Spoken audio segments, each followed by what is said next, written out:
15 years ago, Israel fought a war with Hezbollah. Resolution 1701 was passed by the United Nations Security Council at the end of the conflict.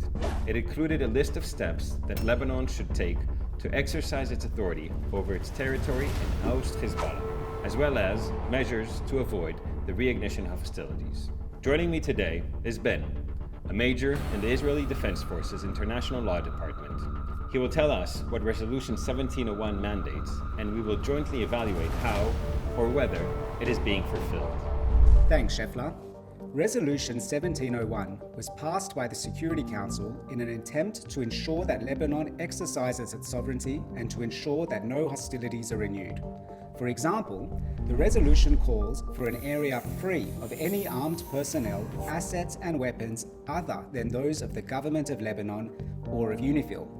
That's the peacekeeping force mandated by the UN to enforce the resolution. However, this is not the reality today, as Hezbollah freely, openly, and deliberately operates throughout Lebanon, including in the area specified in the resolution. It also states that there will be no weapons without the consent of the government of Lebanon and no authority other than that of the government of Lebanon, and calls for the disarmament of all armed groups in Lebanon. But clearly, Hezbollah continues to possess weapons and stockpile approximately 140,000 rockets in densely populated civilian areas, pointed towards Israel's civilians. Today, Hezbollah is even a part of Lebanon's parliament and government. Hezbollah militants are also assisted by parts of the Lebanese armed forces, raising serious concerns. UNIFIL is also mandated to take all necessary action to ensure that its area of operations is not utilized for hostile activities. However, Hezbollah continues to use Lebanon to conduct attacks against Israel, to infiltrate Israeli territory, and to build massive stockpiles for future wars. The resolution also calls on Lebanon to ensure the security and freedom of movement of United Nations personnel. But Hezbollah and Lebanese civilians regularly attack UNIFIL patrols, stopping them from uncovering Hezbollah weapons and military activity. And when there have been explosions inside Lebanese towns, Lebanon has failed to facilitate UNIFIL's access to such sites, meaning that UNIFIL cannot properly investigate Hezbollah's activities.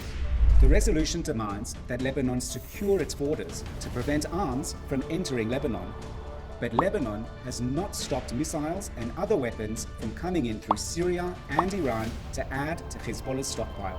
So, 15 years on, Resolution 1701 is not being adequately enforced by Lebanon, and is being systematically, openly, and deliberately violated by Hezbollah, with Iran's direct support. UNIFIL is not able to fulfill its mandate given to it by the Security Council and the international community. Resolution 1701 was made so that Lebanon would enforce its sovereignty and to avoid war. This resolution continues to be constantly violated and risks dragging all sides into a dangerous direction. It's time. Enforce Resolution 1701.